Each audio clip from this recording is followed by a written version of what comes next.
सबसे बड़ी बात जो है नाइंसाफी वो ये है कि दुनिया के इतने सारे देशों ने नेताजी सुभाष चंद्र बोस को मान्यता दे दी, उन्हें भारत का प्रधानमंत्री मान लिया, उनकी सरकार को मान्यता दे दी, लेकिन हमने आजाद होने के बाद कभी भी उन्हें मान्यता नहीं दी, उस सरकार को मान्यता नहीं दी। हमने कभी भी आजादी के बाद उन्हें भारत का पहला प्रधानमंत्री नहीं माना।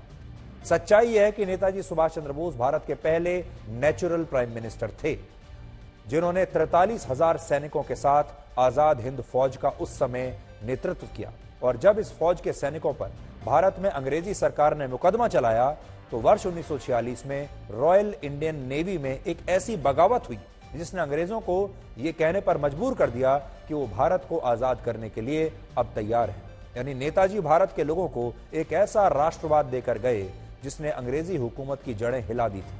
लेकिन दुर्भाग्यवश ये सारी बातें आज आपको इतिहास की किताबों में शायद नहीं मिलेंगी, और यही बात आज हम आपको समझा रहे हैं, यही बात आपको समझनी है। और नेताजी जो राष्ट्रवाद छोड़कर गए थे वही राष्ट्रवाद आज हम आप तक पहुंचा रहे हैं।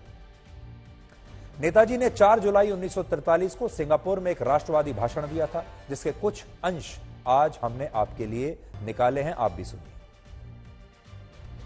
हमें अपना खून बहाना है, हमें कुर्बानी उठाना है, सब रुकावटें का सामना करना है, आखिर में कामयाब होना।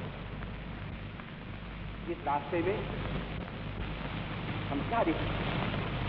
हम सब गुलाम हैं। हमारे हाथ में हाथ है क्या? हमारे रास्ते में आएगी भूख, प्यास, तकलीफें, मुसीबतें, मौत। कोई नहीं कह सकता है जिन लोग इस जंग में शरीक होंगे उनसे कितने लोग निकलेंगे जिंदा होकर। कोई बात नहीं है हम जिंदा रहेंगे या तो मरेंगे, कोई बात नहीं है। बात कोई सही बात यह है, अहम बात यह है कि आखिर में हमारी कामयाबी होगी, हिंदुस्तान आजाद होगा।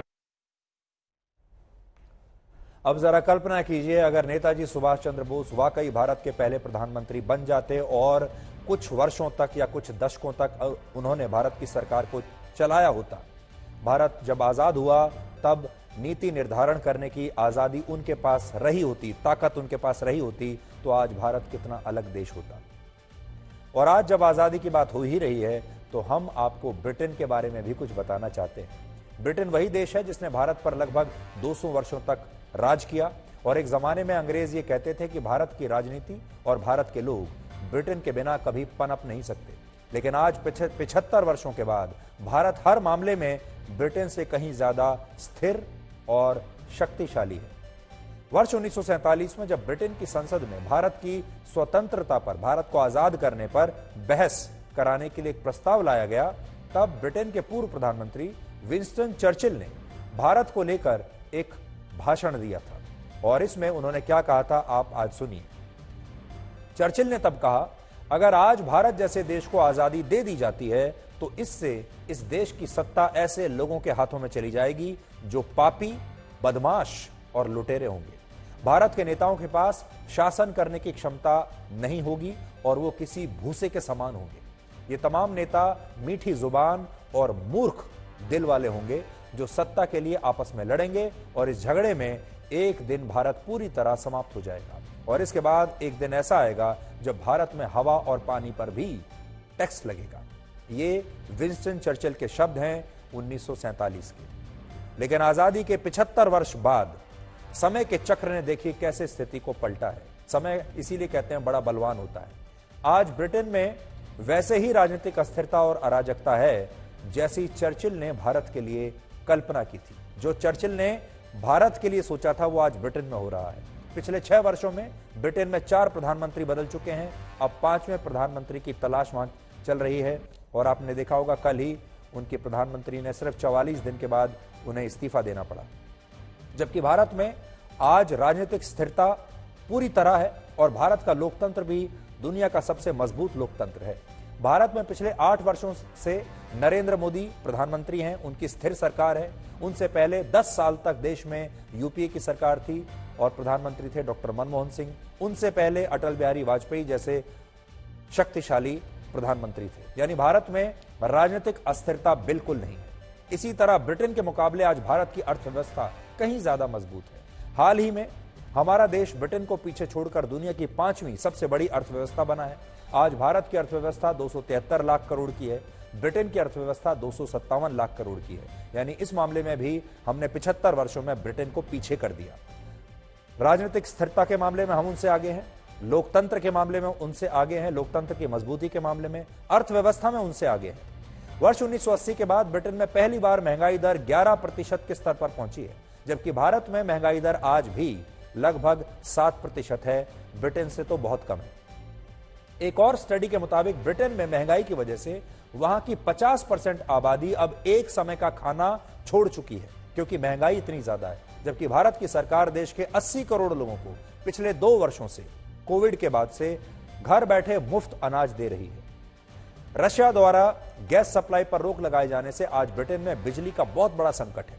वहां बिजली के बिल 80% तक महंगे हो चुके हैं। बिजली बहुत महंगी है, ना तो बिजली उपलब्ध है, और जो उपलब्ध है वो बहुत महंगी है।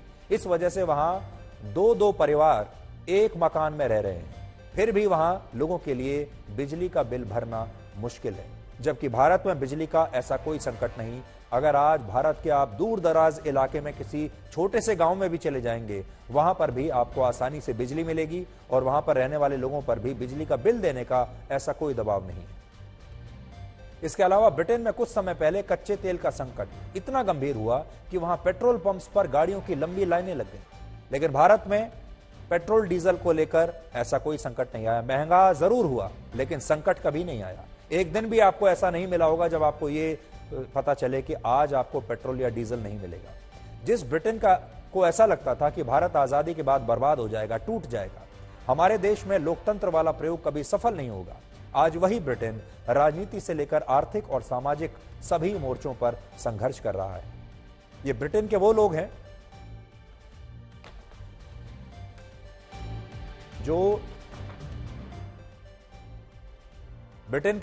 हैं जो एशिया के देशों पर और अफ्रीका के देशों पर अक्सर चिंता जाहिर करते थे। आपने देखा होगा उनके जो यूरोप के जो बड़े बड़े देश हैं, ब्रिटेन जैसे, ये एशिया के देशों को बहुत छोटा समझते हैं, अफ्रीका के देशों को बहुत छोटा समझते हैं। और अक्सर जब एशिया या अफ्रीका में कहीं भी कोई राजनीतिक अस्थिरता आती है, कहीं कोई संकट आता है, तो ये सबसे पहले ये बयान देते हैं और कहते हैं कि हम फलाने देश को लेकर बहुत चिंतित हैं, और अगर वो देश परमाणु शक्ति वाला देश होता है तो उनकी चिंता और ज्यादा बढ़ जाती है। एक दिन ऐसा आएगा, आप देखिएगा, जब एशिया के देश और अफ्रीका के देश उल्टा बयान देने लगेंगे और वो कहेंगे कि एशिया और अफ्रीका के देशों ने एक पश्चिमी देश ब्रिटेन की राजनीतिक अस्थिरता और संकट पर चिंता जताई है।